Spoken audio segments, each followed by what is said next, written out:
Sa detalye ng ating mabalita, nakalabas na ng Philippine Area of Responsibility and Tropical Depression, KICO. Tulitong namataan sa layong 1,100 kilometro hilagang silangan ng extreme northern Luzon. Si KICO ay may taglay ngayon na lakas na hangin 55 kilometro bawat oras malapit sa gitna. Ang pagbugso nito umaabot naman ng 70 kilometro bawat oras. Kumikilos ito ng north-northwestward sa bilis na 30 kilometro bawat oras. Ayon sa Pag-asa, walang direktang epekto ang bagyong Kiko sa bansa, ngunit pinalakas nito ang southwest monsoon o habagat na siya namang magpapaulan sa Ilocos Region, Cordillera Administrative Region, Batanes, Babuyan Island, Cagayan, Isabela, Zambales at Bataan. Naimbag na bigat ka na kayo amin sa ating mga kababayan dyan po sa norte. Apektado rin ang habagat ang Metro Manila, rest of Luzon at Western Visayas. Samantala, isang LPA din na maaaring ma-develop sa silangan ng extreme northern Luzon. Sa susunod na itong araw, makakaapekto ang naturang monsoon rain sa northern at central Luzon habang bahagyang gaganda ang panahon sa Visayas at Mindanao, pero magkakaroon pa rin ng isolated thunderstorms.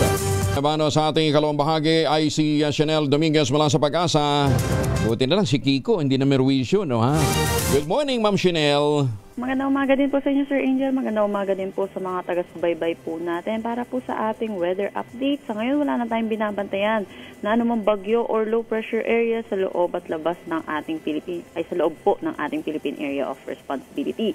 Ito naman po si Kiko ay patuloy naman ang palayo ng ating bansa. Pero sa ngayon, patuloy ang pag-iral ng southwest monsoon. Kaya naasahan po natin, makakaranas po tayo ng makulimlim na panahon na may chance po ng mga pag-ulan dito sa Metro Manila, Ilocos Region, Cordillera Administrative Region, pati na rin dito sa may Central Luzon, Batanes at Cagayan.